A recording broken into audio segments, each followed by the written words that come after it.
আচ্ছা, I hope গতদিন যা আমরা পড়তেছিলাম সেটা সবার মনে আছে। তারপর আমরা একটু দেখি যে আমরা পড়তেছিলাম হচ্ছে রিকোয়ারমেন্ট অ্যানালাইসিস, তাই না? এবং তার মধ্যে হচ্ছে আমরা অবজারভেশন দেখছি যে কোনো আরেকটা পার্সনকে বা নিজে পার্টিসিপেট করে অবজার্ভ করা, তাই না? দেন ওখান থেকে হচ্ছে রিকোয়ারমেন্টটা ফাইন্ড আউট করা। এটার জন্য আমরা দেখছিলাম কি যে 7টা ফ্যাক্ট ফাইন্ডিং মেথড ছিল। আমরা দেখছি যে ব্যাকগ্রাউন্ড রিসার্চ কি জিনিস, sampling of existing documentation, forms, database, এগুলো কি জিনিস ছিল, তারপর observation of the work environment, questionnaire. এই কয়েকটা জিনিস কিন্তু আমাদের অলরেডি জানা হয়ে গেছে, ঠিক আছে? তো এখন আমাদের যেটা বাকি আছে সেটা হচ্ছে আমাদের ইন্টারভিউ, রাইট?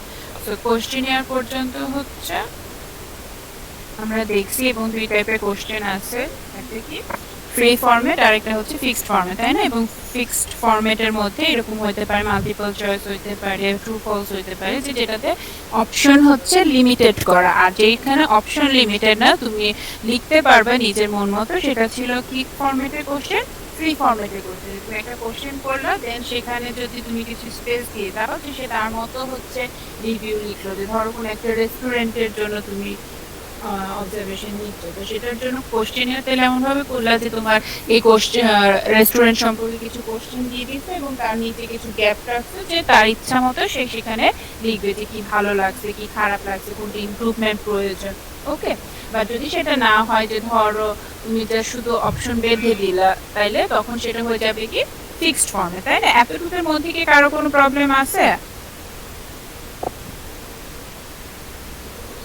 নাই ম্যাম। আচ্ছা, তো নেক্সট আমাদের কি, নেক্সট হচ্ছে কি interview. So interview is another technique যেটার মাধ্যমে আমরা কি করতে পারি, আমরা ফ্যাক্ট ফাইন্ড করতে পারি, ঠিক আছে? এবং ইন্টারভিউর মাধ্যমে আমরা হচ্ছে কি আমাদের সবকিছু ক্লিয়ারলি আমরা জানতে পারি, তারপর হচ্ছে রিকোয়ারমেন্টগুলি আমরা আইডেন্টিফাই করতে পারি, ঠিক আছে? সো এই সব আমাদের কি ইন্টারভিউ হচ্ছে একটা ফ্যাক্ট ফাইন্ডিং টেকনিক, যেটার মাধ্যমে আমরা কি করতে পারি, find facts, verify facts, clarify facts. তো এই জিনিসগুলো কিন্তু আমরা ইন্টারভিউর মাধ্যমে অ্যাচিভ করতে পারি। তো ইন্টারভিউটা আবার অনেক কয়েক ধরনের হয়। একটা কি দেখো, আনস্ট্রাকচার্ড ইন্টারভিউ। তাহলে আনস্ট্রাকচার্ড নাম দেখেই তো আমরা বুঝতে পারতেছি, তাই না? যে আনস্ট্রাকচার্ড ইন্টারভিউটা হবে যে যেখানে তোমার আসলে স্ট্রাকচার্ড ওয়েতে না, যে ধরো আগে থেকে কিছু কোশ্চেন সেট করা যে এর বাইরে করা যাবে না বা এরকম কিছু না। আনস্ট্রাকচার্ড যে একটা নর্মাল ফ্রেন্ডলি ওয়েতে তোমার ইন্টারভিউটা কমপ্লিট করে, সেটা হচ্ছে আনস্ট্রাকচার্ড ইন্টারভিউ। যে তুমি টোটাল কয়টা কোশ্চেন করতে পারবে বা কতক্ষণের মধ্যে করতে হবে, এরকম কোনো ফিক্সড ফ্রেমওয়ার্ক যদি না থাকে, তাহলে সেটা হচ্ছে আনস্ট্রাকচার্ড ইন্টারভিউ। আর স্ট্রাকচার্ড ইন্টারভিউতে কি, স্ট্রাকচার্ড ইন্টারভিউ যখন তুমি একটা মানে তুমি একটা লিমিটেশনের মধ্যে থেকে যখন ইন্টারভিউটা করবা, যে তুমি এই কোশ্চেনের বাইরে তুমি কিছু করতে পারো। ফর এক্সাম্পল, যে ধরো তুমি ব্যাংকে করতেছো বা কোনো পার্সোনাল কাছ থেকে ইন্টারভিউ করতেছো, তাহলে তার কোনো পার্সোনাল ইনফরমেশন হয়তো তুমি আস্ক করতে পারবা না বা অন্য কিছু করতে পারবে না। তো যেখানে কি তোমার একটা কোশ্চেন বাধা থাকবে, যে হ্যাঁ তুমি এই কয়েকটা কোশ্চেনের মধ্যে ইন্টারভিউটা শেষ করতে হবে, ঠিক আছে? তাইলে তখন হচ্ছে আমাদের সেটা কি হয়ে যাবে, যে তোমার হচ্ছে বললাম যে সেটা হচ্ছে স্ট্রাকচার্ড ইন্টারভিউ, যেটা একটা নির্দিষ্ট ফ্রেমওয়ার্ক মেনটেন করে চলবে। যে হ্যাঁ তুমি যদি তোমার রিকোয়ারমেন্টটা বুঝতে চাও, ওই একটা ধর ম্যানেজারের সাথে কথা বলতেছো, তাহলে তার অপিনিয়ন বা তার পার্সোনাল মতামত এগুলা জানবো না, তার কাছ থেকে শুধুমাত্র ধরো অর্গানাইজেশনের এক্সটার্নাল, যেটা বাইরের কেউ জানলে অসুবিধা হবে না, সেই ইনফরমেশনগুলো হয়তো আমরা শুধু কোশ্চেনের মাধ্যমে জানতে পারবো। বাট ইন্টারনাল কোনো কমপ্লিকেটেড ইস্যু বা সিকিউরিটি রিলেটেড ইস্যু নিয়ে কোশ্চেন করতে পারবো না। তো দ্যাট মিনস যে আমার যদি ইন্টারভিউর সময় একটা আমাকে ফ্রেমওয়ার্ক বেঁধে দেয়, হ্যাঁ তুমি এই কোশ্চেনের মধ্যে কোশ্চেন করবা, অন্য কিছু না, তাহলে সেটা হচ্ছে আমার কি স্ট্রাকচার ইন্টারভিউ।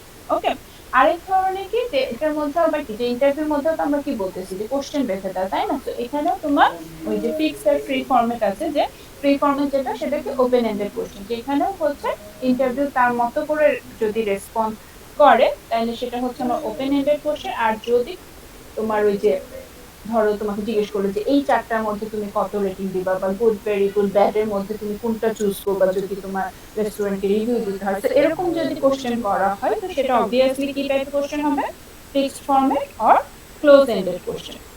ক্লিয়ার? জি ম্যাম।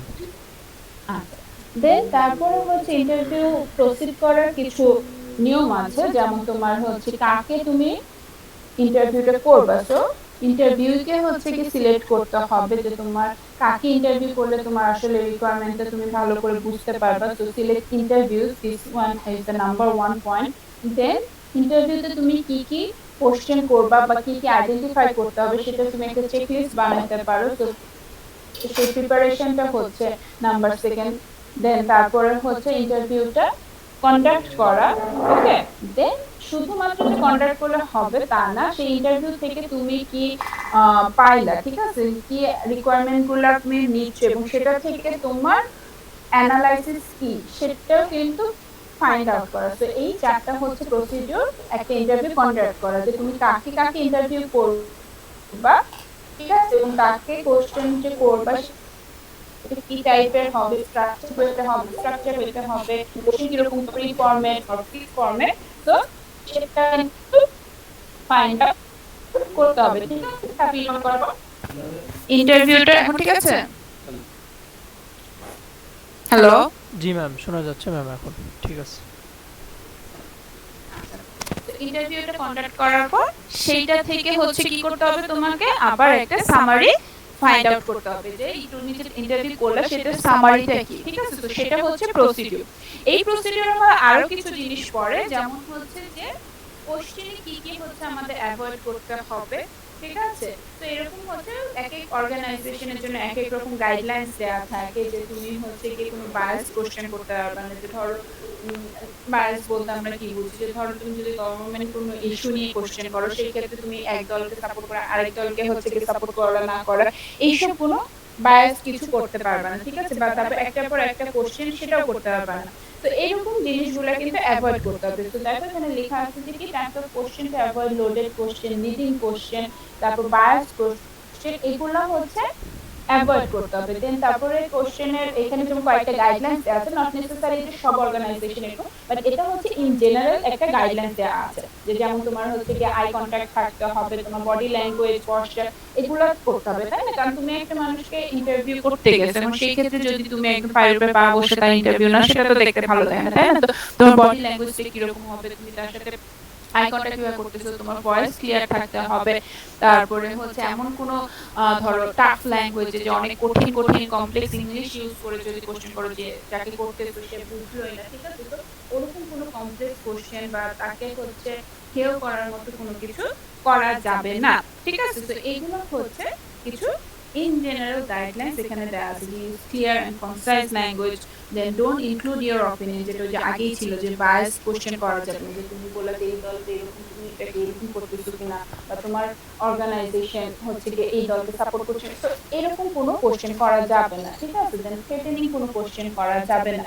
তো এই জিনিসগুলা মাথায় রাখতে হবে। ওকে, তারপরে হচ্ছে গিয়ে আরো কিছু আছে, যে কমিউনিকেটিং এর গাইডলাইন্স গুলা কি কি, যে তোমার হচ্ছে এমন কোনো মানে এনভায়রনমেন্টটা ক্রিয়েট করা যাবে না যেখানে হচ্ছে যে একজন ইন্টারভিউ মানে তার কাছ থেকে জানতে চাচ্ছ যে তুমি একটা রিকোয়ারমেন্ট সম্পর্কে, সেটা যাতে এমন না হয় যে তুমি কোনো সিকিউর কোনো ইনফরমেশন নিয়ে নিচ্ছ, বা কোনো ডাটা, এমন কোনো ডাটা নিয়ে নিচ্ছ যেটা তুমি মিস ইউজ করবা, ঠিক আছে। তো এরকম কোনো নেগেটিভ ভাইবস তাকে দেওয়া যাবে না। তাকে এমন ভাবে দিতে হবে যে হ্যাঁ, খুব ফ্রেন্ডলি এনভায়রনমেন্টে, খুব প্রফেশনাল এনভায়রনমেন্টে কোশ্চেনটা হইতে হবে, এবং তোমাকে কথা বলার থেকে শুনতে হবে বেশি, এবং কোনো কিছু নিজের মতো করে অ্যাজিউম করে কিন্তু সামারি ক্রিয়েট করা যাবে না। তুমি তার কাছ থেকে যেটা নিবা সেটা যেমন টেক নোট নেওয়ার পরে কি করতে হবে, সেটা থেকে সামারি করতে হবে, ঠিক আছে। সেই জন্য এখানে দেখো বলা হচ্ছে যে let them know you are listening, যে তোমাকে শুনতেছো সেটা যাতে সে জানে। তারপরে হচ্ছে কি don't assume anything, take note. তো এই গাইডলাইন গুলো ফলো করে আমরা কি করতে পারি, ইন্টারভিউটা কমপ্লিট করতে পারি।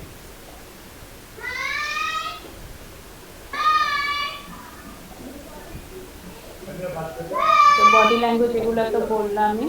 তারপর হচ্ছে এটা অ্যাডভান্টেজ গুলো কি কি, অ্যাডভান্টেজ গুলো হচ্ছে যে তুমি একটা মানুষের, যে ধরো তুমি কোনো অর্গানাইজেশনের জন্য কোনো সফটওয়্যার বানাচ্ছ, এখন সেই অর্গানাইজার ম্যানেজার বা তারও উপরে লেভেলে যারা আছে তাদের কাছ থেকে যদি তুমি রিকোয়ারমেন্ট গুলো ভালো করে শুনো এবং পয়েন্ট আউট করো, তাহলে কি হবে যে তুমি ভালোভাবে বুঝতে পারবা, তাই না, যে তারা আসলে কি চাচ্ছে, উপরের লেভেল কি চাচ্ছে, বা ডেভেলপার বা অন্য যারা ইউজ করবে এন্ড ইউজার যারা, তাদের প্রত্যেকের কাছ থেকে যদি হচ্ছে ইন্টারভিউটা করো, তাহলে তুমি তোমার সফটওয়্যার যেটা বানাচ্ছো বা সিস্টেম যেটা বিল্ড করতেছো সেটা কিন্তু কি করতে পারবা, ভালো করে রিকোয়ারমেন্ট গুলা বুঝতে পারবা। তো এটা হচ্ছে অ্যাডভান্টেজ। বাট ডিসঅ্যাডভান্টেজ কি, যে অনেক সময় ইন্টারভিউ দিতে যেহেতু টাইমের একটা ব্যাপার, তো অনেক সময় সেই টাইম তোমাকে কেউ নাও দিতে পারে। অনেক সময় হচ্ছে তোমাকে জাস্ট এমনি বলে দিল যে আমার এরকম একটা জিনিস লাগবে, একটু করে দাও।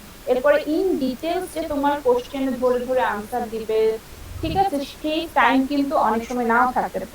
বাট আবার তুমি যাদেরকে কোশ্চেন করতেছো তারা কোনো একদিকে যদি বায়াস হয়, তো তাদেরটা শুনে যদি তুমি সিস্টেমটা বিল্ড করো, সেই ক্ষেত্রেও কিন্তু কি হবে, যে সিস্টেমটা কিন্তু একরকম হচ্ছে। একজনের শুনলা যে হ্যাঁ আমার এরকম হচ্ছে ইন্টারফেসটা হইলে ইউজারে ইউজ করতে ভালো, বাট আরেকজনের হয়তো নাও সেটা ভালো লাগতে পারে, তাই না?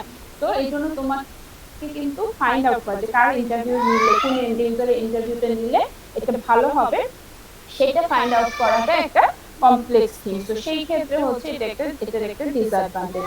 আর অ্যাপ্রোপ্রিয়েট হচ্ছে বেশিরভাগ ক্ষেত্রে এটা অ্যাপ্রোপ্রিয়েট, কারণ হচ্ছে আমরা কি করি, যখনই কোনো সফটওয়্যার কোম্পানি একটা সিস্টেম বিল্ড করে, সে কিন্তু হচ্ছে ফর্মালি হোক ইনফর্মালি হোক ইন্টারভিউর মাধ্যমে কিন্তু রিকোয়ারমেন্ট গুলা জানতে পারে, তাই না? তো এটা হচ্ছে এই জন্য বলা হয়েছে কি, যে appropriate for which situation for most project at this stage in fact finding when deep depth information is required. Clear এতটুকু সবার? Ji ma'am. Okay, then next come the prototyping. তো প্রোটোটাইপিং তো আমরা সবাই জানি। প্রোটোটাইপিং মানে কি? প্রোটোটাইপিং হচ্ছে যে একটা স্মল ওয়ার্কিং মডেল ক্রিয়েট করা, তাই না? প্রোটোটাইপ তো হচ্ছে আমরা মডেলকে বলি, তাই না? যেমন পুরো সিস্টেমে একটা ছোট ভার্সন, যে আমার অনেক বড় একটা প্রজেক্টে যখন আমি একটা ছোট ভার্সন যেটা এক্সিকিউটেবল এরকম একটা ভার্সন কিন্তু আমরা প্রোটোটাইপ বলি। So discovering prototype তাহলে কি লিখতে দেখো, যে the act of building a small scale representative of working model of the user's requirement in order to discovery or verify those requirements. তাহলে যেটাই বললাম যে কি করে ছোট একটা ওয়ার্কিং বা এক্সিকিউটেবল মডেল যদি আমরা বিল্ড করি এবং এটা নিয়ে যদি আমরা হচ্ছে গিয়ে আমার ক্লায়েন্টকে দেখাই, তাহলে কি হবে, যে তার বুঝতে সুবিধা হবে যে আমরা কি ভবিষ্যতে বিল্ড করতে চাই। কারণ ওই ছোট জিনিসটা কিন্তু আসলে আমরা এনলার্জ করবো। তো এনলার্জ করে কি হবে তার কিন্তু একটা ধারণা পাওয়া যায়। তো প্রোটোটাইপিংও আরেকটা ওয়ে আমাদের রিকোয়ারমেন্ট অ্যানালাইসিস। কারণ যদি সেটা দেখার পর হচ্ছে ক্লায়েন্ট বলে যে না আমার এখানে চেঞ্জ দরকার, ওখানে চেঞ্জ দরকার, তো তখন কিন্তু আমরা কি করবো, রিকোয়ারমেন্ট গুলো আরো ভালোভাবে ভেরিফাই করতে পারবো, তাই না? তো এই জন্য প্রোটোটাইপিংটা একটা important. Next, the last one is the joint. তো জয়েন্ট রিকোয়ারমেন্ট কি? জয়েন্ট রিকোয়ারমেন্ট প্ল্যানিং হচ্ছে যে এটা নাম দেখেই বোঝা যাচ্ছে যে জয়েন্টলি কাজ করা হয়, যে অনেকজন মানুষ যখন একত্রে একটা গোল মিটিং এ বসে রিকোয়ারমেন্ট গুলা নিয়ে আলোচনা করবে এবং সেখান থেকে রিকোয়ারমেন্ট গুলা ফাইন্ড আউট করা হবে, অ্যানালাইসিস করা হবে, সেটা বলা হচ্ছে জয়েন্ট রিকোয়ারমেন্ট প্ল্যানিং। তো এখানে কারা পার্টিসিপেট করতে পারে? এখানে পার্টিসিপেট করতে পারে স্পন্সররা, ফ্যাসিলিটেটররা, তারপর তোমার ইউজাররা, ম্যানেজার, ঠিক আছে, তারপর স্ক্রাইব, আইটি স্টাফ। তো দ্যাট মিন্স যে একটা সফটওয়্যার বা সিস্টেম যারা যারা ইউজ করবে তারা প্রত্যেকে এই জয়েন্ট রিকোয়ারমেন্ট প্ল্যানিং এ কি করতে পারবে, পার্টিসিপেট করতে পারবে। কারণ সবাই যদি পার্টিসিপেট করে এবং সবাই সবার মতামত একসাথে ডেলিভার করে, তাহলে কি হবে, যেমন আলাদা আলাদা একজন একজন করে ইন্টারভিউ না করে একসাথে আমরা একটা মিটিং এর মাধ্যমে বসে সবার কি পয়েন্ট অফ ভিউ সেটা আমরা বুঝতে পারবো, তাই না? তো এটার জন্য আমাদের কি কি স্টেপ নিতে হবে, যে যেহেতু আমরা বলছি যেখানে অনেকগুলা পার্টিসিপেন্টস আছে, তাই না, যে এরকম স্পন্সর ধরো যে কয়জন আছে, একজন তো না, যে দুই তিনজন থেকে তুমি স্পন্সরশিপ নিচ্ছ, তো তাদের ধরো প্রত্যেকে কোম্পানি থেকে প্রত্যেকের হচ্ছে গিয়ে একজন করে, প্রত্যেক কোম্পানি থেকে একজন আসলো, তারপর হচ্ছে যারা হচ্ছে ডিফারেন্ট সার্ভিস দিচ্ছে তাদের থেকে আসলো, ঠিক আছে, তারপর এন্ড ইউজার থেকে তুমি কয়জনকে ডাকলা, ম্যানেজারকে ডাকলা, এছাড়া ওই সফটওয়্যার যারা যারা ইউজ করবে সব থেকে যদি তুমি একজন একজন করে ডাকো তাও তো অনেক মানুষ। তো যেটা ইম্পর্টেন্ট এটার জন্য আমাদের হচ্ছে একটা সুইটেবল প্লেস সিলেক্ট করা দরকার, ঠিক আছে, এবং তাদেরকে তুমি আসলে পার্টিসিপেন্ট হিসেবে নিলে রেজাল্টটা আউটপুটটা ভালো আসবে সেটাও আইডেন্টিফাই করা। এবং the most important is preparing the agenda, যে তুমি আসলে কি ব্যাপারে হচ্ছে এই সেশনটা কল করছো সেই এজেন্ডাটা ঠিক করে রাখা কিন্তু ভালোভাবে দরকার, এবং সেটা যদি তুমি একটা ডকুমেন্টেশন তৈরি করে রাখো এবং যারা পার্টিসিপেন্ট আসতেছে তাদেরকে যদি তুমি এটা ডিস্ট্রিবিউট করো, তাহলে কিন্তু সবারই সুবিধা হয় যে এই তুমি যে জয়েন্ট রিকোয়ারমেন্ট প্ল্যানিং সেশনটা করতেছো সেটা কিসের জন্য অ্যাকচুয়ালি করতেছো। তো এখানে একটা তোমার ইমেজ দেওয়া আছে যে এরকম টাইপের অনেকটা হইতে পারে, ঠিক আছে, যে সবাই কিভাবে বসে কিভাবে কি ডিসকাস করবে। তো অনেক ক্ষেত্রে যেটা হয় যে তোমার এটা মেইনলি করা হয় হচ্ছে যে ধর অফিসের বাইরে কোথাও মিট করে তোমার এই মিটিং গুলা করা হয়, যাতে তোমার কি বলবো যে মানুষের যাতে মাইন্ড ফ্রেশ থাকে, ঠিক আছে, সবাই যাতে ভালোভাবে হচ্ছে জিনিসটা নিয়ে এনজয় করলো, আবার কাজের প্রেশারও নাই, কিন্তু তাহলে তোমাদের কি যে এক একটা আইডিয়া এক একজনের কাছ থেকে আসতে পারলো। তো এখানে যেটা মেইনলি ইউজ করা হচ্ছে ব্রেন স্টর্মিং টেকনিক। তো এই টেকনিকটার মধ্যে কি করা হয়, আইডিয়া হচ্ছে গ্যাদার করা হয় ডিফারেন্ট পার্টিসিপেন্টের কাছ থেকে। যে তুমি ধরো বাইরে কোথাও নিয়ে গেলা তোমার অফিসের সব এমপ্লয়ীদেরকে, তাই না, এবং সেখানে যে যদি তুমি সবার কাছ থেকে শুনো বুঝো রিকোয়ারমেন্ট না বেটার, তো সেইভাবে কিন্তু কি করা যায়, অনেক রকমের আইডিয়া পাওয়া যায়, ঠিক আছে। তো ব্রেনস্টর্মিংটা কি এখানে লেখা দেখো যে a technique for generating ideas by encouraging participants to offer as many ideas as possible in a short period of time। বুঝা গেছে? এতটুকু কি সবার ক্লিয়ার? জি ম্যাম। ওকে, সো এটা তো তাহলে যেটা আমরা বেনিফিট বলি, তো বেনিফিট হচ্ছে যে আমাদের কি করতে হচ্ছে না, যে আমরা যদি সিঙ্গেল পারসন ওয়াইজ ইন্টারভিউ করতে চাই আমার টাইম কনজিউমিং হচ্ছে, বাট এই ক্ষেত্রে আমরা কি একসাথে সবারই মতামত, সবার আইডিয়া, সবার থটস এটা সম্পর্কে কিন্তু জানতে পারছি, তাই না। বাট যেটা হচ্ছে এটা ডিসঅ্যাডভান্টেজ, যদি আমরা বলি ডিসঅ্যাডভান্টেজ এটাই যেটা একটু কস্টলি হতে পারে, যে তুমি যদি বাইরে সবাইকে নিয়ে যাও বা বাইরে কোথাও কোনো রেস্টুরেন্টে বসে মিটিং করো, তাহলে সেই ভেন্যুর কস্ট লাগতেছে, তাই না, তার সবার খাওয়া দাওয়ার কস্ট, তো এটা বাদ বাকি সবই কিন্তু এটা যে তুমি একসাথে সবকিছু বুঝতে পারছো, সবার মতামত, মানে একজন কি বলতে সেটা যখন তুমি সফটওয়্যারটা বিল্ড করতে পারো তখন কিন্তু তোমার কাছে খুব যে দেখো তখন বলো না যে ইউজার যখন বলতেছিল যে এরকম এরকম দরকার, তখন তুমি ডিনাই না, ইউজার টুকে যদি বলে যে ফাইনালি ডান করার পর যে না এটা তো আমি এরকম চাই না, তো তখন তোমার কাছে অপশন থাকবে যে তাহলে ওই মিটিং এর সময় তুমি বলো না, এখন বলে তার লাভ নেই, তুমি তখনই বলতে যে তোমার এটা পছন্দ হয়নি, তাহলে তখনই আমরা বসে কি করতে পারতাম, সেটাকে সেটেল করতে পারতাম। তো এইটা হচ্ছে আমাদের জিআরপি বেনিফিট গুলো। তো প্রবলেম সলভিং এর জন্য এই যে আমরা যতগুলো ফ্যাক্ট ফাইন্ডিং টেকনিক দেখলাম, সেটা আরেকটা বলা হয় হচ্ছে পিসেস প্রবলেম সলভিং ফ্রেমওয়ার্ক, যেটার মাধ্যমে কি করা হয়, পিসেস এর পি দিয়ে দাঁড়ায় কি যে পারফরম্যান্স, এই যে আমরা ফ্যাক্ট ফাইন্ড করতেছি, অবজারভেশন করতেছি, ইন্টারভিউ করতেছি, তাই না, এই সবগুলোর মাধ্যমে আমাদের একটাই গোল থাকে, এবং সেই গোলগুলোকে একসাথে বলা হচ্ছে পিসেস। সেগুলো কি, যে পারফরম্যান্স ইমপ্রুভ করা, ইনফরমেশন গুলা কালেক্ট করে সেগুলাকে ইমপ্রুভ করা, দেন তারপর হচ্ছে কি ইকোনমিক, দ্যাট মিন্স তোমার কস্ট, প্রফিট, লস, এগুলো সব কিছু ভালোভাবে অ্যানালাইসিস করা যাতে তোমার প্রফিটটা বেশি হয়, তারপরে কন্ট্রোল অর সিকিউরিটি ইমপ্রুভ করা, দেন এফিশিয়েন্সি, সব কিছু যে তোমার যে স্টাফ তাদেরও এফিশিয়েন্ট করা, এবং মেথডগুলোকেও এফিশিয়েন্টলি যাতে ইউজ করতে পারো সেটাও ইমপ্রুভ করা, then last is to improve the service. তো এই জন্য এই কয়েকটা জিনিস হচ্ছে ইমপ্রুভ করার জন্যই তো আমরা এই টোটাল রিকোয়ারমেন্ট অ্যানালাইসিসটা করতেছি। তো এটাকে শর্টকাটে বলা হয় হচ্ছে pieces, P for performance, I for information, E for economics, C for control, and then efficiency and service. এতটুকু কি সবার ক্লিয়ার হয়েছে? জি মিস। ওকে, তো আমি এই স্লাইডটা তোমাদের দিয়ে দিচ্ছি না? জি ম্যাম, দিছে ম্যাম। আপলোড করা হয়েছে?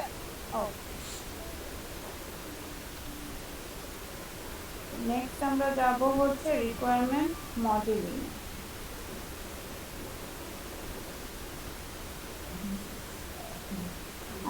এখন তো কিন্তু আমরা জানলাম যে রিকোয়ারমেন্ট গুলো আমরা কতভাবে কালেক্ট করতে পারি, তাই না, কালেক্ট করে হচ্ছে আমরা অ্যানালাইসিস করতে পারি, সেই জিনিসটা দেখলাম। এখন এই যে রিকোয়ারমেন্ট আমরা আরেকভাবে আমরা করতে পারি, যে ভিজুয়ালাইজ করতে পারি, ঠিক আছে, সেটা কিসের মাধ্যমে, ইউজ কেসের মাধ্যমে আমরা ভিজুয়ালাইজ করতে পারি। তো সেটা কি ইউজ কেস, তো তোমরা আগে ইউজ করার কথা আমি কোশ্চেন আগে আই ডোন্ট নো। তো ইউজ কেসটা তাহলে মেইনলি করে ইউজ কেসের মাধ্যমে আমরা দেখাইতে পারি যে সিস্টেম এবং বাইরের সিস্টেম বা ইউজারের মধ্যে ইন্টারেকশন গুলা কিভাবে হচ্ছে, ঠিক আছে, সেইটা আমরা দেখাইতে পারি কিসের মাধ্যমে, এই ইউজ কেসের মাধ্যমে। ইউজ কেসটা অনেক কারণেই হচ্ছে আমাদের জন্য হেল্পফুল, ঠিক আছে, সেটা আমরা আস্তে আস্তে দেখবো। বাট প্রথমে আমরা যেটা দেখি যে আমরা ইউজ কেসটা দেখতে কিরকম। তো ইউজ কেসটা দেখতে এরকম হয়। তো এখানে আমাদের তিনটা জিনিস ইম্পর্টেন্ট। সবার প্রথমে হচ্ছে আমাদের অ্যাক্টর ফাইন্ড আউট করতে হয়, ঠিক আছে। তো অ্যাক্টর রিপ্রেজেন্ট করা হয় হচ্ছে এরকম স্টিক ডায়াগ্রামের মাধ্যমে। তো অ্যাক্টর হচ্ছে যে এমন কিছু যে ধরো যে কিছু করবে, যার একটা রোল আছে, ঠিক আছে, একটা এন্টিটি, তাকে আমরা অ্যাক্টর বলতেছি। তো এটা যেমন একটা পার্সন হইতে পারে, একটা সিস্টেম হইতে পারে, আবার একটা ফুল অর্গানাইজেশন হইতে পারে, একটা মেশিন হইতে পারে। তো দ্যাট মিনস অ্যাক্টর মিনস যে যে কিছু করার ক্ষমতা রাখে, ঠিক আছে, যার কিছু রোল আছে, যার কিছু বিহেভিয়ার আছে, সেই অ্যাক্টর। তো actor doesn't mean only a person, it can be any other system, any organization, okay। তো অ্যাক্টর কি সবার বোঝা গেছে যে শুধুমাত্র যে ধরো তুমি ব্যাংকের জন্য, আমি যদি বলি যে ব্যাংকের জন্য একটা সফটওয়্যার বানাচ্ছো, তো সেটাতে তুমি যদি বলো যে কাস্টমারই শুধু অ্যাক্টর, তাহলে কিন্তু নট কারেক্ট। কাস্টমার যেমন একটা অ্যাক্টর, সেরকম তোমার ধরো হচ্ছে পিসি, যেটা কম্পিউটার ইউজ করা হয়, সে সেও একটা অ্যাক্টর হিসেবে ইউজ হইতে পারে, বা এটিএম মেশিন একটা অ্যাক্টর হিসেবে ইউজ হইতে পারে, ঠিক আছে। তো অ্যাক্টর সবকিছু হইতে পারে, যে যার কিছু একটা রোল আছে, যে তোমার ওই সিস্টেমের মধ্যে যে একটা কি, যে যার রোলটা ইম্পর্টেন্ট, ঠিক আছে, যার রোলের জন্য তুমি কি করছো, তোমার পুরো সিস্টেমে অনেক কিছু চেঞ্জ না চেঞ্জ এগুলো ডিপেন্ড করে, সেগুলো সবই অ্যাক্টর। তো অ্যাক্টর শুধুমাত্র পার্সন না, অ্যাক্টর তোমার একটা সিস্টেম, মানে ধরো অন্য একটা সিস্টেমও হতে পারে, যে ধরো তোমার সিস্টেমের জন্য যেমন বললাম যে কম্পিউটার প্রয়োজন, আবার ধরো তোমার প্রিন্টার প্রয়োজন, তো প্রিন্টারও একটা সিস্টেম, যেটা তোমার ব্যাংকিং সিস্টেমের জন্য প্রিন্টারটা লাগতেছে, তো প্রিন্টারটা একটা অ্যাক্টর হইতে পারে, তোমার পিসিটাও একটা অ্যাক্টর হইতে পারে, তোমার হচ্ছে গিয়ে কাস্টমার যেরকম একটা অ্যাক্টর হচ্ছে, সেরকম হচ্ছে ক্যাশিয়ারও একজন অ্যাক্টর হইতে পারে। তো একটা মানুষ, অর্গানাইজেশন, কোনো একটা অবজেক্ট, সবকিছুই কিন্তু এক একটা কি হইতে পারে, অ্যাক্টর হইতে পারে, ঠিক আছে। দেন তারপর আমাদের কি ফাইন্ড আউট করতে হবে, ইউজ কেস মডেল ডায়াগ্রামের জন্য আমাদের লাগবে হচ্ছে সিনারিও। সিনারিও কি, সিনারিও হচ্ছে যে সিকোয়েন্স অফ অ্যাকশন কে বলা হয় হচ্ছে সিনারিও, যে এক একটা অ্যাকশন বা এক একটা সিনারিও, ঠিক আছে, সেগুলাকে আমরা বলতেছি কি, যে তোমার সেগুলো এক একটা ইউজ কেস কিভাবে হবে। যে যেমন ধরো ধরো ব্যালেন্স ট্রান্সফার, তো এটা একটা অ্যাকশন, তাই না, যে ব্যালেন্স কে ট্রান্সফার করতে যাচ্ছে, অর ধরো ক্রেডিট করতে যাচ্ছে কোনো টাকা। তো এগুলা এক একটা অ্যাকশন হচ্ছে এক একটা সিনারি, আর সবগুলাকে নিয়ে যখন তুমি রিলেটেড কিছু সিনারিওকে নিয়ে বলবা, তখন সেটা হবে। আসসালামু আলাইকুম ম্যাম। হ্যাঁ বলো, কেউ কিছু বলতেছো? হ্যালো, হ্যালো, আমার কথা শোনা যাচ্ছে না? জি ম্যাম, শোনা যাচ্ছে ম্যাম। জি ম্যাম, শুনতে পাচ্ছি।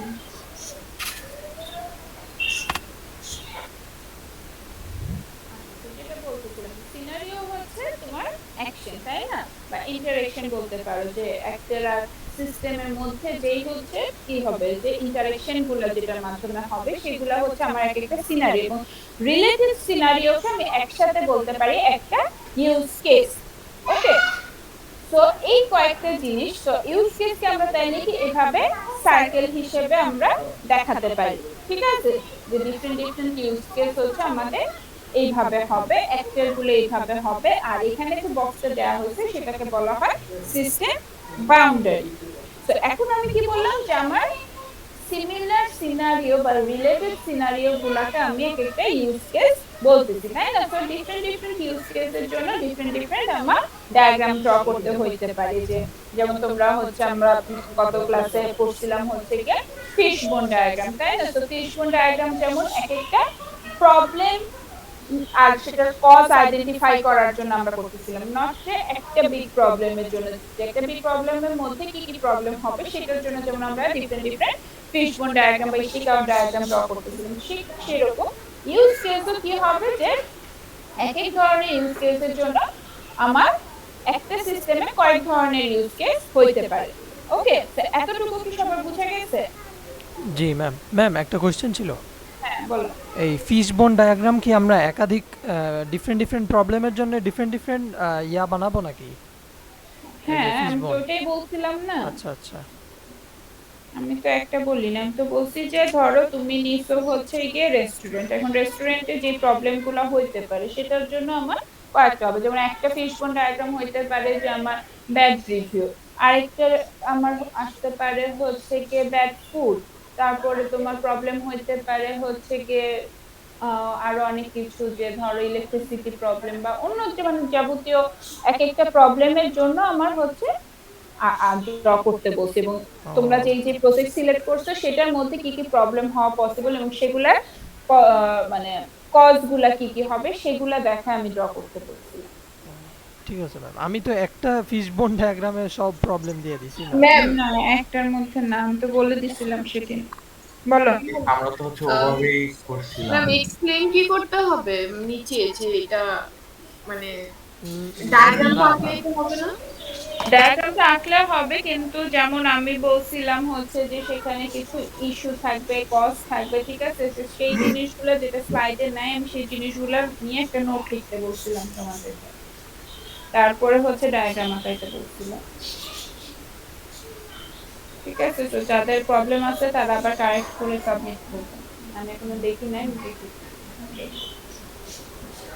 এবং গতদিন তো ছিল অনেকে, তারপর আমি আবার বলি, আমি কিন্তু আবার সেদিন বলছিলাম যে এই সবগুলা কিন্তু আবার নিজেদের কাছে রাখবা, কারণ লাস্টে কিন্তু সবগুলা মিলে ওটাকে আবার একটু ইমপ্রুভ করে তোমাদের কিন্তু একটা রিপোর্ট সাবমিট করতে হবে, এবং রিপোর্টটা প্রেজেন্ট করতে হবে যে কিভাবে করছো না করছো কেন করছো সবকিছু এক্সপ্লেইন করতে হবে, সেটার উপরে একটা বড় মার্কস ওটার মধ্যে থাকবে, ঠিক আছে, ফাইনালে।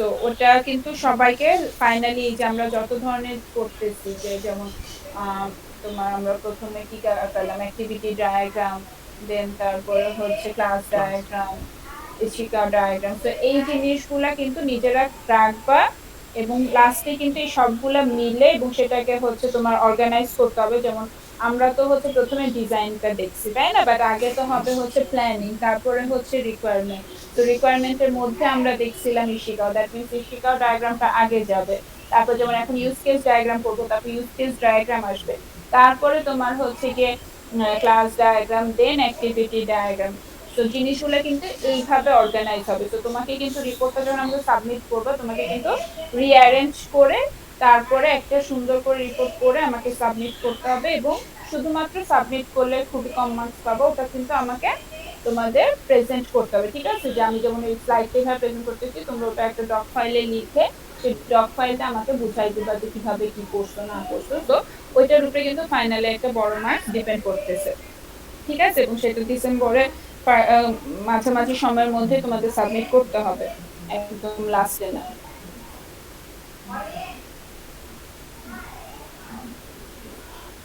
আচ্ছা, তো তাইলে এখানে আমি যেটা বললাম সেটাই লেখা আছে, যে তাহলে ইউজ কেস কি, ইউজ কেস হচ্ছে একটা subset of the overall system functionality, ঠিক আছে। অ্যাক্টর কি, যারা কি করবে, anything that needs to interact with the system, যে সিস্টেমের প্রত্যেকটা ছোট ছোট অংশকে তো আমরা বলতেছি একটা ইউজ কেস, এবং ওই সিস্টেমের সাথে যারা ইন্টারঅ্যাক্ট করবে সেটা এখন যে কোনো কিছু হইতে পারে, human, organization, information system, external device, তো সবকিছুই হচ্ছে অ্যাক্টর।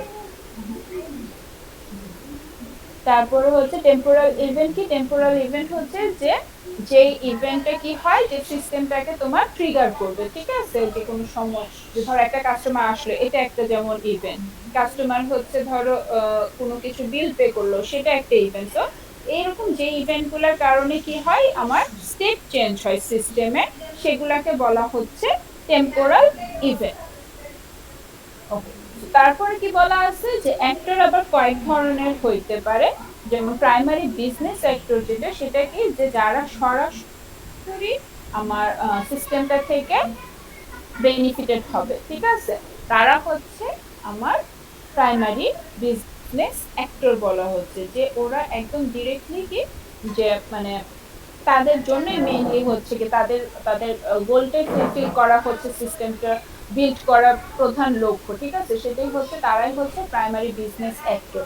ফর এক্সাম্পল যে ধরো তুমি একটা ব্যাংকের জন্য, তো ব্যাংকের যে মালিক বা সিইও সিটিও তাদের জন্য হচ্ছে তুমি এই পুরো সিস্টেমটা বানাচ্ছো। তো ধরো তারা হচ্ছে কি বিজনেস প্রাইমারি বিজনেস অ্যাক্টর, বা ধরো আমি কাস্টমারের জন্য বানাচ্ছি, তাইলে কাস্টমাররা হচ্ছে প্রাইমারি বিজনেস অ্যাক্টর, ঠিক আছে? দেন প্রাইমারি সিস্টেম অ্যাক্টর হচ্ছে যে আরো যারা যারা স্টেক হোল্ডার থাকবে, ঠিক আছে? যেমন ব্যাংকের ক্ষেত্রে হচ্ছে গিয়ে যখন কোনো ইনফরমেশন দিচ্ছে, মানে ক্যাশিয়ার যে সেই ইনফরমেশন দিচ্ছে, বা তুমি যদি এটিএম মেশিনের মাধ্যমে কিছু ইনফরমেশন দাও, তো ওইটা হচ্ছে কি সিস্টেম অ্যাক্টর, তাই না? যে একটা সিস্টেম, তো ওইটা সিঙ্গেল একটা সিস্টেম, এটিএম মেশিন সিঙ্গেল একটা সিস্টেম। তুমি হচ্ছে গিয়ে কম্পিউটার ইউজ করছো, সেটা একটা সিঙ্গেল একটা সিস্টেম। তো আমি যেরকম বললাম যে মানুষ কি শুধুমাত্র কি না অ্যাক্টর না, যে কোনো সিস্টেম, যে কোনো ডিভাইস বা যে কোনো অর্গানাইজেশনও কিন্তু একটা অ্যাক্টর হইতে পারে। যখন তুমি যে ডিফারেন্ট সিস্টেম ইউজ করতেছো, তারাও হচ্ছে কি প্রাইমারি সিস্টেম অ্যাক্টর। ওকে, দেন এক্সটার্নাল সার্ভার অ্যাক্টর কি, যে তোমার ইনপুটের কারণে যেটা হচ্ছে কি সেটার যে রেসপন্স যেটা হবে, ঠিক আছে, সেটা হবে কি server actor, external server actor. যে তুমি হচ্ছে ধরো ক্যাশ আউট করতে চাচ্ছ, ক্যাশ আউট যে করতে চাচ্ছ, ঠিক আছে, তাইলে এটার কারণে হচ্ছে যে তোমার এটিএম মেশিনের একটা কাজ হচ্ছে, যেখানে কি হচ্ছে এটিএম মেশিন যে সার্ভারে তোমার সমস্ত অ্যাকাউন্টের ইনফরমেশন আছে সেখানে চেঞ্জ হচ্ছে, তাই না? তো সেই সার্ভারটা বা সেই ডাটাবেসটা একটা অ্যাক্টর হিসেবে রিপ্রেজেন্ট হবে, ঠিক আছে? তো সেটাকে আমরা বলবো কি এক্সটার্নাল সার্ভার অ্যাক্টর। আর এক্সটার্নাল রিসিভার অ্যাক্টরকে যে কি করবে, যে তোমার প্রাইমারি অ্যাক্টর না, ঠিক আছে, বাট সে তোমার খালি বেনিফিটেড হইতে পারে। তো তুমি ম্যাম আপনার কথা টাকাগুলি হচ্ছে কেটে কি কেটে আসতেছে ম্যাম। হ্যালো।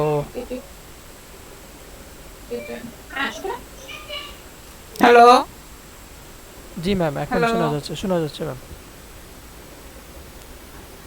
আমি যদি তাহলে একটু শর্টকাটে বলি, যে আমরা তাহলে কি বললাম, যে আমার অ্যাক্টর গুলা কি কি হইতে পারে। একজন অ্যাক্টর হচ্ছে যে, যেটা আমি বিজনেস অ্যাক্টর বলতেছি, সেটা কি, যে আমার সিস্টেমের যাদের গোলটা ফুলফিল করবে, ঠিক আছে, যে আমি আমার সিস্টেম যে বানাচ্ছি, ঠিক আছে, আমি যাদের জন্য সিস্টেম বানাচ্ছি, সেটা যাদের গোলটা ফুলফিল করবে তারা হচ্ছে প্রাইমারি অ্যাক্টর। ওকে, এবং সাপোর্টিং অ্যাক্টর কারা কারা, যেটা হচ্ছে কি কিছু সার্ভিস দিবে, ঠিক আছে, যেটা আমি সিস্টেম অ্যাক্টর বলতেছি, সেটা আরেকটা নাম আমি বলতে পারি যে সাপোর্টিং অ্যাক্টর, যে যারা হচ্ছে সার্ভিস দিচ্ছে, যেমন কম্পিউটার, ঠিক আছে, সেটা হচ্ছে একটা সার্ভিস অ্যাক্টর। তারপরে ধরো তোমার হচ্ছে গিয়ে তুমি যে ইন্টারফেসটা বানাইছো, ঠিক আছে, যেটা ইউজার ইউজ করতেছে, সেই এক্সটার্নাল ইন্টারফেস একটা হচ্ছে গিয়ে সাপোর্টিং অ্যাক্টর হইতে পারে। তোমার এটিএম মেশিনটা একটা সাপোর্টিং অ্যাক্টর হইতে পারে। সো সেটা একটা অ্যাক্টর। আরেকটা কি, যে তোমার এক্সটার্নাল সার্ভার আর রিসিভার, সেটাকে আমরা আরেকটা নাম আছে, সেটার নাম হচ্ছে অফসেট। যে তুমি এখন কাস্টমারের জন্য বানাইছো, তুমি হচ্ছে গিয়ে ব্যাংকের ওনার বা স্টাফ যারা আছে তাদের কাজ সুবিধার্থে তুমি সিস্টেমটা বানাচ্ছো, বাট এটা থেকে যদি এই সিস্টেমের প্রতি যদি অন্য কারো ইন্টারেস্ট থাকে, ঠিক আছে, তাদেরকে বলবো হচ্ছে আমরা এক্সটার্নাল অ্যাক্টর বা অফ স্টেজ অ্যাক্টর। যেমন সেটা আমাকে কি হইতে পারে, যে ধরো তুমি একটা সিস্টেম বানাইছো, এখন এটা একটা ব্যাংকের জন্য বানাইছো, তাই না? যে তারা তোমাকে হায়ার করছো, তুমি তাদের জন্য বিল্ড করে দিছো, বাট ওই সিস্টেমটা ধরো আরো অনেক ব্যাংকে ইউজ হইতে পারে, বাট তাদের তো কিছু লাইসেন্স থাকে, তাই না, যে না তুমি এটা অন্য কাউকে দিতে পারো না, এরকম অনেক কিছু হচ্ছে যে এগ্রিমেন্ট সাইন করা থাকে। বাট যদি এমন এগ্রিমেন্ট না সাইন করা থাকে, তুমি যদি এটা তুমি নিজে বানাও এবং তুমি সেল করতেছো, যে না তুমি এই ব্যাংকের জন্য করছো, তোমার কাছে অন্য ব্যাংকও তোমাকে আসতে পারে যে আমাকেও তাহলে সিমিলার কাইন্ড অফ বানাই দাও। সো দ্যাট মিনস তারা হচ্ছে এক্সটার্নাল বা অফস্টেজ একটা, যাদের কি তোমার এই সিস্টেমটার প্রতি ইন্টারেস্ট আছে, বা গভর্নমেন্টের ধরো কিছু আছে, যে তুমি যেরকম লোনের ওখানে, তো তোমার ওই লোন সেকশনটা ধরো গভর্নমেন্ট জানতে চাচ্ছে যে কে কিরকম লোন নেয় বা কোথায় থেকে নেয়, পাবলিক ব্যাংক থেকে কতজন পায়, প্রাইভেট ব্যাংক থেকে কতজন পায়। সো ধরো গভর্নমেন্টেরও কিছু ইন্টারেস্ট আছে, সো গভর্নমেন্টে তখন আমি বলবো কি যে অফ স্টেজ একটা, যে সে সরাসরি তোমার সিস্টেম থেকে কোনো রকম সে বেনিফিটেড হচ্ছে না, বা তোমার সিস্টেমে তার ইন্টারেস্ট আছে যে সেটা সে নিতে চায় বা এক্সেস করতে চায়, বা এনিহাউ তার কোনো সিস্টেমের মধ্যে তোমার সিস্টেম থেকে কিছু হেল্প বা ইনফরমেশন সে চায়। বুঝা গেছে? জি ম্যাম। হ্যাঁ, আচ্ছা। দেন এখানেও আমরা যেমন অ্যাক্টিভিটি ডায়াগ্রামে, ক্লাস ডায়াগ্রামে কিছু অ্যাসোসিয়েশনশিপ বা রিলেশন দেখছি না, এখানেও আমাদের ইউজ কেস ডায়াগ্রামে সেম রিলেশনগুলোই ইউজ হবে। ঠিক আছে, যে কেউ কারোর উপরে ডিপেন্ডেন্ট থাকতে পারে, কেউ কাউকে হচ্ছে ইনহেরিট করতে পারে। একটু এক মিনিট। হ্যালো, জি মিস।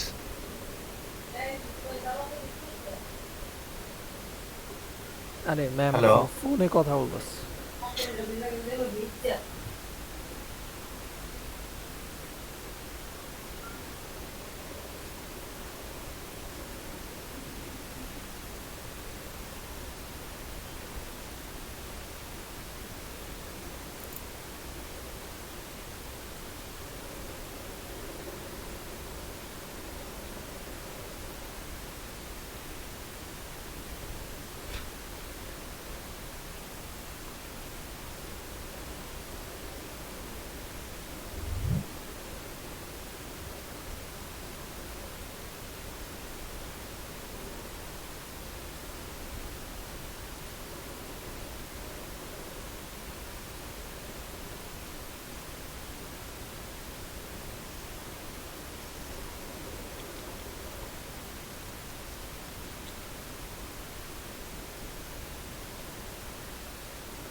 আচ্ছা, সো যেটা বলতেছিলাম যে আমরা তো রিলেশনশিপ গুলো আগেই পড়ছি তাই না, যে জেনারেল যেগুলো ছিল, যে ইনহেরিট করতেছে কাকে, কে কাকে ইমপ্লিমেন্ট করতেছে, ইন্টারফেসের সাথে কিরকম।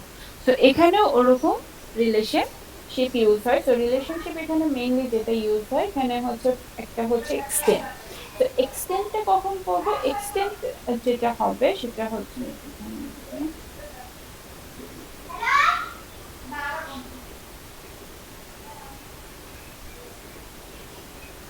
আমার ইউজ কেস ডায়াগ্রামে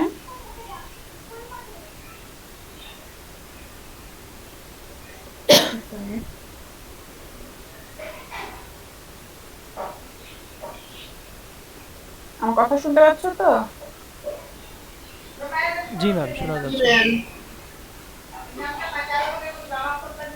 তো একটা রিলেশনশিপ হতে পারে এক্সটেন্স। এক্সটেন্স কখন হবে, এক্সটেন্স হবে যে যখন একটা ইউজ কেস কি করবে, এক্সটেন্ড করবে কার বিহেভিয়ারকে অন্য আরেকটা ইউজ কেসে, এবং সেটা কিছু কন্ডিশনের উপরে ডিপেন্ড করে। দ্যাট মিনস যে যদি এটা হয় তখন আরেকটা কিছু হবে। তো এরকম যদি ইফ দেন সম্পর্ক থাকে তখন আমরা সেই রিলেশনটাকে শো করব এইভাবে সাইন দিয়ে। দ্যাট মিনস যদি ধরো আমার এটা হচ্ছে একটা ইউজ কেস, ঠিক আছে, এটা আরেকটা ইউজ কেস। এখন এই ইউজ কেসের সাথে এই ইউজ কেসে যদি আমি রিলেশনশিপটা বোঝাইতে চাই যে এইটা হবে যদি এইটা হয়, ঠিক আছে, if this one then this use case হচ্ছে এক্সিকিউট হবে বা কিছু একটা হবে, তাহলে আমরা কি বলবো যে এ ওর উপরে ডিপেন্ড করতেছে কিছু নির্দিষ্ট একটা কারণে। ঠিক আছে, যে ফর এক্সাম্পল যে ধরো আমি বললাম সার্টেন কন্ডিশন যেহেতু বলতেছি, ধরো যে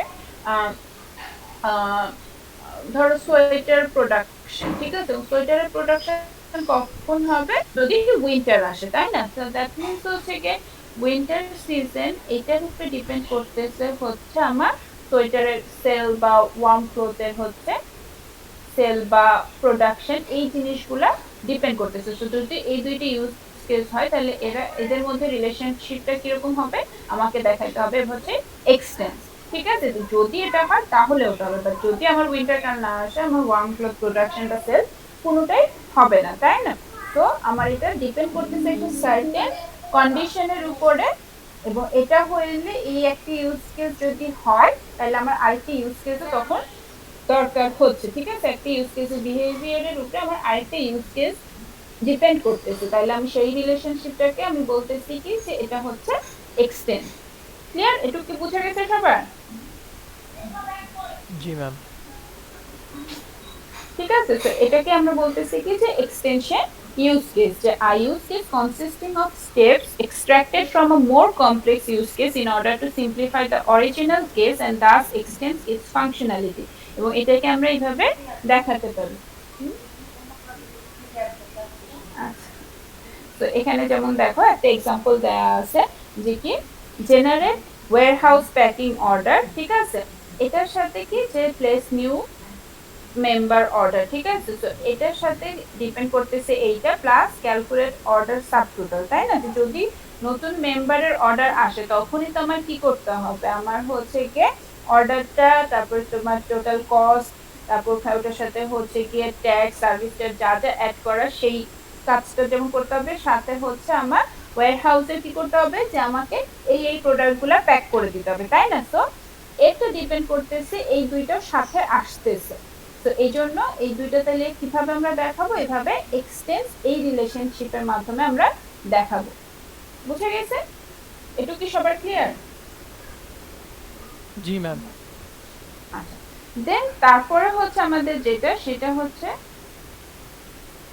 আমাদের ইউজেস রিলেশনশিপ। তো ইউজেস রিলেশনশিপটা কি, যে যখন একটা ইউজ কেস আরেকটা ইউজ কেসকে অবশ্যই কল করা দরকার হবে তখন হচ্ছে আমরা ইউজেস এই রিলেশনশিপটা ইউজ করব, এবং এটা আরেকটা আমরা বলতে পারি যেটাকে ইনক্লুডস বলা হয়, ঠিক আছে? সো ইউজেস এর আরেকটা নাম হচ্ছে ইনক্লুডস। তাহলে আমরা এখন আরেকবার একটু যদি পিছনে যাই, যে এক্সটেন্ডে আমরা কি বললাম, ফর সাম সার্টেন কন্ডিশন, তাই না? আমি কিন্তু এই কথাটা বলছি যে সার্টেন কন্ডিশনের উপরে যখন ডিপেন্ড করতেছে যে একটা ইউজ কেস আরেকটা ইউজ কেসের বিহেভিয়ার ইউজ করবে কি করবে না, বা একটা ইউজ কেস আরেকটা ইউজ কেসের উপরে ডিপেন্ড হবে কি হবে না, সেটা ডিপেন্ড করতেছে কার উপরে, কিছু নির্দিষ্ট কিছু কন্ডিশনের উপরে। Either it can be temperature, it can be money, it can be time, weather, temperature, ঠিক আছে? যখন এরকম কোনো একটা সার্টেন কন্ডিশনের উপরে ডিপেন্ড করতেছে যে তোমার দুইটা ইউজেস একে অপরের সাথে রিলেটেড কি না, সেটা হচ্ছে আমাদের এক্সটেন্স বা এক্সটেনশন রিলেশনশিপ। ইউজেস বা ইনক্লুডসটা কি, যে যখন দুইটা ইউজ কেস একে অপরের উপরে ডিপেন্ডেন্ট, ঠিক আছে?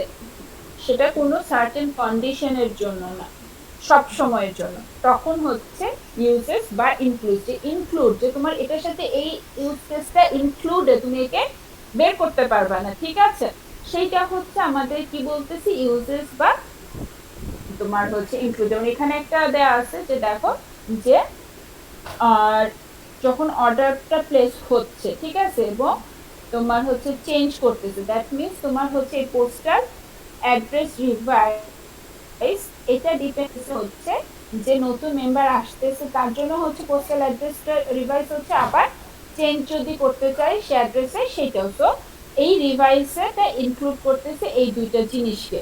আবার যেমন আমি যদি এটার থেকে আরো ভালো একটা এক্সাম্পল দিই, ধরো যে তুমি কোনো লগ ইন সিস্টেম বানাচ্ছো, তো লগ ইন সিস্টেম এই লগ ইন ইউজ কেস এইটার সাথে অবশ্যই আমার কি করতে হয়, অথেন্টিকেশনটা যদি ইনক্লুডেড থাকে, ঠিক আছে? যে অথেন্টিকেশন হচ্ছে একটা ইউজ কেস, লগ ইন একটা ইউজ কেস। যে তুমি লগ ইন করলে অবশ্যই তোমার অথেন্টিকেশন করতে হবে। যে ফর এক্সাম্পল যে ধরো অনেক সময় তুমি জিমেইলে বা ফেসবুকে লগ ইন করলে টু অথেন্টিকেশন এরকম থাকে না, যে মোবাইলে কোড যাবে সেই কোড দিতে হবে, ঠিক আছে? তো সেটা ধরো ইনক্লুডেড, যে তুমি লগ ইন করতে গেলে অবশ্যই তোমার মোবাইল নাম্বার ওখানে দিতে হবে, মোবাইলে কোড যাবে সেই কোডটা তোমাকে ইনপুট দিতে হবে, দেন তোমার এটা কি হবে, অ্যাক্টিভেট হবে, তাই না? তো তাইলে এখানে আমি বলতে পারি কি যে লগ ইন আর অথেন্টিকেশন এই দুইটা হচ্ছে একে অপরের উপরে একসাথে ইনক্লুডেড, ঠিক আছে? যে রিলেশনশিপটা কি, যে একে ছাড়া ওকে হবে না, যে তুমি অথেন্টিকেশন না করলে লগ ইন করতে পারবা না। তো অবশ্যই তুমি লগ ইন যখনই করবা তখনই, তো এটা কোনো কন্ডিশন উপরে যে না তোমার এখন হচ্ছে তুমি সকালবেলা ইউজ করছো তোমার এখন অথেন্টিকেশন লাগবে না, তুমি এখন রাতের ইউজ করছো তোমার এখন অথেন্টিকেশন লাগবে, নো। এটা অলওয়েজ তুমি যখনই লগ ইন করবা তোমার কিন্তু এই দুটো ইউজ কেস একে অপরের সাথেই করতে হবে। ক্লিয়ার? এতটুকু কি সবার বুঝা গেছে? জি ম্যাম। আর ম্যাম কন্ডিশন Ex- থাকলে ওইটা ওটা হচ্ছে এক্সটি। এক্সটেন্স। হ্যাঁ, যে তোমার তখন ওই কন্ডিশনটা না থাকলে তোমার ওইটা বাদ দিলেও চলবে, যে ওই ইউজ কেসটা এখন না করলেও চলবে। ঠিক আছে? জি ম্যাম। যেমন ধরো আমার এখানে, ধরো এখানে যদি আমি এটা বলি যে নতুন মেম্বারের অর্ডার, ঠিক আছে? এখন নতুন মেম্বারের অর্ডার এখানে হচ্ছে এখন প্যাকিং অর্ডার, এখানে এটা না করলেও চলবে, যে তোমার নতুন অর্ডারটা আসছে, তুমি এখন সাব টোটালটা এখানে ক্যালকুলেট করলা, ঠিক আছে? এরপরে হচ্ছে টোটালটা তুমি শুধুমাত্র যে মেম্বার অর্ডার দিয়েছে তাকে জানাইলে, এরপর সে যখন ধর বলবে কি যে হ্যাঁ আমি এই প্রাইসে নিব বা টোটাল প্রাইস এত আসছে, ওকে কনফার্ম করে দেন সে কি করবে, ওয়্যার হাউসকে প্যাকিং। বাট সে যদি ডিনাই করে আফটার দিস ইউজ কেস, তখন তো আর এটা দরকার হচ্ছে না, তাই না? বা যদি কনফার্ম করে, সো কন্ডিশন হচ্ছে যে সে টোটাল বিলটা দেখে কনফার্ম করবে কি করবে না, যদি করে তখন এটা হচ্ছে আমার এক্সিকিউট হবে, তাছাড়া হবে না। বুঝে গেছো? সো এটা ডিপেন্ড করতেছে যে কন্ডিশন উপরে, যে তোমার কাস্টমার অর্ডারটা কনফার্ম করছে কি করছে না, যদি কনফার্ম করে তাহলে হবে, না হলে না। ক্লিয়ার? জি ম্যাম।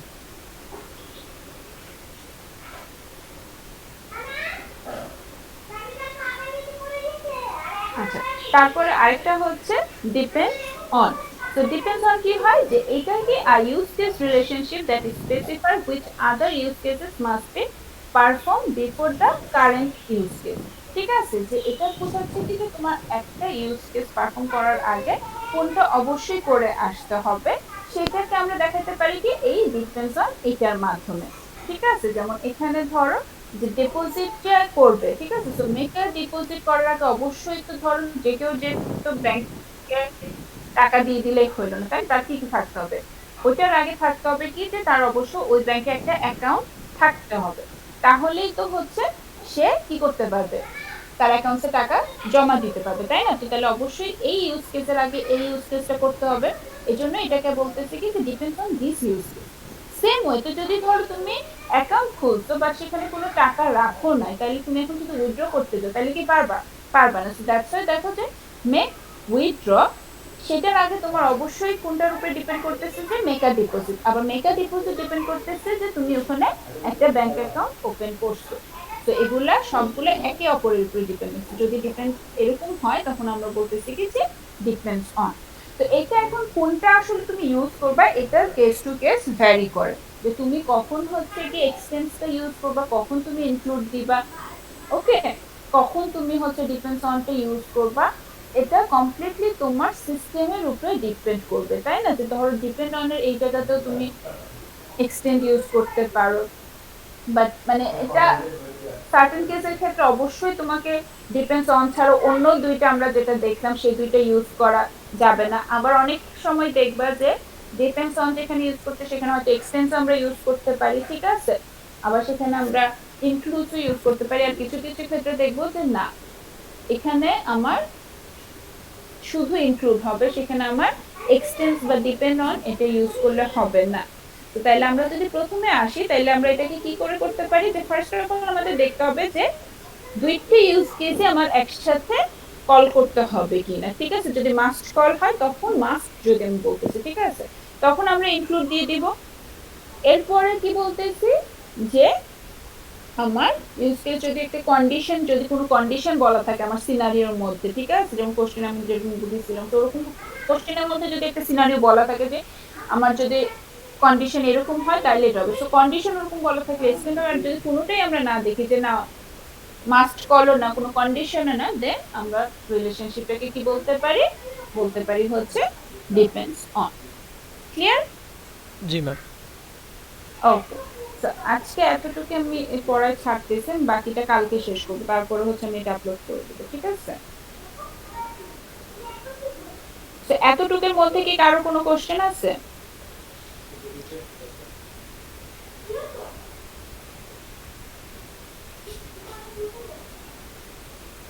কারো কোনো এটার মধ্যে কোশ্চেন আছে? নাই ম্যাম। আচ্ছা, এটা এই রিলেশনশিপটা আমি শেষ করে দিই, তারপরে এটা কালকে বলি। আচ্ছা, এখানে ইনহেরিটেন্স আরেকটা রিলেশনশিপ বলা আছে। তো ইনহেরিটেন্স রিলেশনশিপটা কি, দেখো যে I use this relationship in which the common behavior of two actors initiating the same use case, ঠিক আছে? দ্যাট মিন্স এতক্ষণ আমরা কি বলতেছিলাম যে একটা ইউজ কেস আরেকটা ইউজ কেসের সাথে কিরকম সম্পর্ক সেটা বলতেছিলাম, তাই না? যে এটার সাথে এটা, তো এখানে কিন্তু সবগুলো কি ছিল ইউজ কেস, বাট যখন হচ্ছে দুইটা অ্যাক্টর সেম ইউজ কেসের উপরে হবে, ঠিক আছে, তখন আমরা কি বলতেছি সেটাকে ইনহেরিটেন্স রিলেশনশিপ বলতেছি। যে এই অ্যাক্টরও হচ্ছে গিয়ে তোমার এর উপরে ডিপেন্ড করতেছে যে এই অ্যাক্টর ধরো এই যে যে কাজটা সে ইনিশিয়েট করতেছে বা ইন্টারেকশন করতেছে যে ইউজ কেসটার সাথে, সেই ইউজ কেসটা ধরো এই অ্যাক্টরও করতে চায় এবং এই অ্যাক্টরও হচ্ছে গিয়ে এই ইউজ কেসটার উপরে ডিপেন্ডেন্ট, ঠিক আছে। তখন যদি আমরা দেখাতে চাই তখন আমরা সেটা কোথায় থেকে অ্যারোটা দিব, আমরা দিব হচ্ছে গিয়ে অ্যাক্টর থেকে, তখন আমরা সেটাকে বলতেছি কি ইনহেরিটেন্স রিলেশনশিপ। বুঝা গেছে?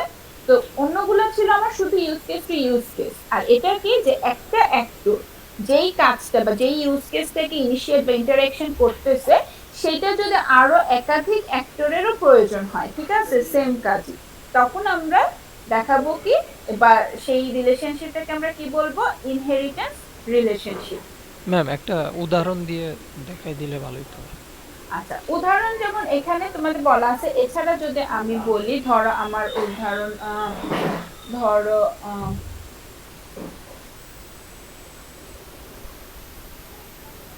একটা উদাহরণ যদি বলতে চাই, আমি বললাম যে একজন অ্যাক্টর সে হচ্ছে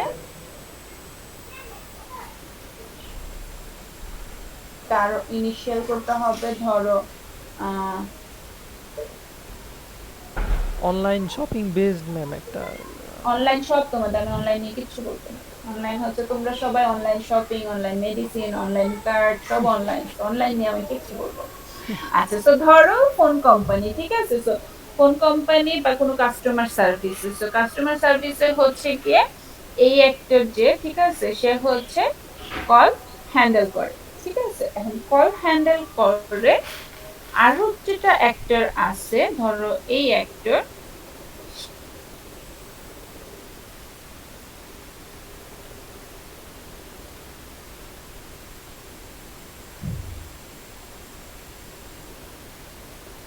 হুসেন আহমেদকে আমাকে মিউট করে দিছো কেন? হ্যালো, আমার কথা শোনা যাচ্ছে? জি ম্যাম জি শোনা ম্যাম যাচ্ছে ম্যাম। শুনতে জি পাচ্ছি। ম্যাম শোনা যাচ্ছে। আচ্ছা, তো যেটা বলতেছিলাম যে ধরো একটা অ্যাক্টর হচ্ছে কি করতেছে, তোমার কাস্টমার কেয়ারে হ্যান্ডেল কল করতেছে, ঠিক আছে, যে কল যত আসতেছে সে সেগুলাকে রিসিভ করতেছে, আর ওখান থেকে যেগুলা হচ্ছে তোমার ধরো প্রসেস আসতেছে, যে আহ, তোমার কোনো কিছু অর্ডার দিচ্ছে বা কোনো কমপ্লেন করতেছে, ঠিক আছে, তো ধরো আমি দিলাম যে সামথিং কিছু অর্ডার করছে, ঠিক আছে, তো সেই অর্ডার প্রসেস হচ্ছে আরেকজন অ্যাক্টরের কাজ। এখন এই অ্যাক্টরের এই অর্ডার প্রসেস করার জন্য আগে তো হ্যান্ডেল কলটা করতে হবে, সো এটা যেমন আমরা এখান থেকে ভাবে দেখাতে পারি, বাট সেটা না দেখে যদি আমি অ্যাক্টরের উপরে নিয়ে আসি, ঠিক আছে, যে এই অ্যাক্টরটা এই কাজটা করার আগে এই অ্যাক্টরের এই কাজটা করাটা ইম্পর্টেন্ট, তখন আমি বলবো কি যে এটা হচ্ছে ইনহেরিটেন্স, যে ওই অ্যাক্টরের কাজ কমপ্লিট হওয়ার পরই এই অ্যাক্টরটা কি করতে পারবে, অর্ডার প্রসেস করতে পারবে, ঠিক আছে, তখন হচ্ছে ইনহেরিটেন্স।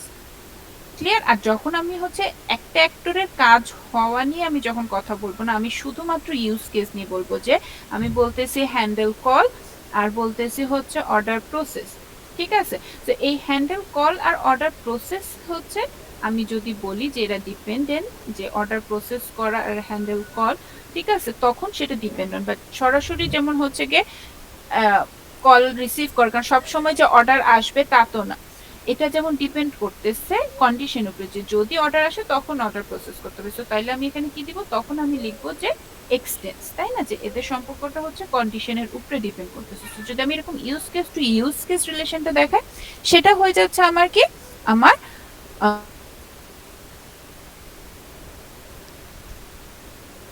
ম্যাম শুনতে পাচ্ছি না ম্যাম।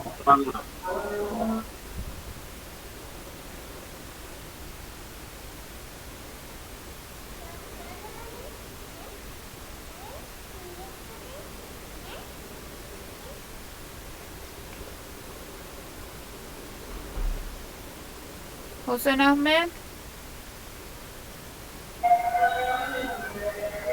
হোসেন আহমেদ আমাকে বেশি জ্বালাচ্ছে। ওকে, হোসেন আহমেদ আসো তুমি?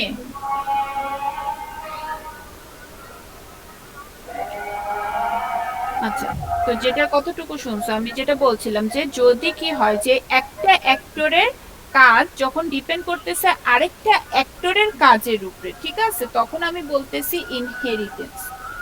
যে এই অ্যাক্টর অর্ডার প্রসেস করবে কখন, যখন এই অ্যাক্টরটা কল রিসিভ করবে, অর্ডারটা নিবে, সেটার উপরে ডিপেন্ড করতেছে। তাহলে আমি কি বলতেছি যে একটা অ্যাক্টরের কাজ ডিপেন্ড করতেছে আরেকটা অ্যাক্টরের কাজের উপরে, তখন আমি বলতেছি যে এই রিলেশনশিপটা হচ্ছে ইনহেরিটেন্স। আর যখন আমি use case to use case বলবো, ঠিক আছে, যে হ্যান্ডেল কলে যখন কি হচ্ছে কন্ডিশন আমি দিচ্ছি যে যদি অর্ডার আসে তখন অর্ডার প্রসেস হচ্ছে, সো দ্যাট মিন্স একটা কন্ডিশনের উপরে ডিপেন্ড করতেছে, এই জন্য এই রিলেশনকে আমি বলতেছি এক্সটেন্ড। তো যখন আমি use case to use case বলবো তখন হচ্ছে আমার কি তিনটার মধ্যে যে কোনো একটা হবে, ইউজ কেস অর এক্সটেন্স, ইনক্লুডস অথবা ডিপেন্ডস অন। আর যখন বলবো কি যে একটা অ্যাক্টর আরেকটা অ্যাক্টরের কাজের উপর ডিপেন্ডেন্ট বা সেখানে তার কাজটা কমপ্লিট হওয়ার পরে আরেকটা অ্যাক্টরের কাজ হবে, তখন সেটা হচ্ছে কি ইনহেরিটেন্স। ইনহেরিটেন্স। বুঝা গেছে? জি ম্যাম। জি ম্যাম। ঠিক আছে, তো আজকে তাইলে এই পর্যন্ত। রিলেশনশিপ হচ্ছে এই কয়টায়, এরপরে হচ্ছে আমরা প্রসেসে যাব, দেন তারপর আমরা একটা ফুল ইউজ কেস আঁকানো শিখবো। ওকে ওকে, ঠিক আছে, আজকে এই পর্যন্ত। এতটুকুর মধ্যে কারো কোনো কোশ্চেন আছে? নাই ম্যাম। ঠিক আছে, তাহলে লিভ নিতে পারবেন। Okay ma'am. আসসালামু আসসালামু আলাইকুম। আলাইকুম। ওয়ালাইকুম সালাম।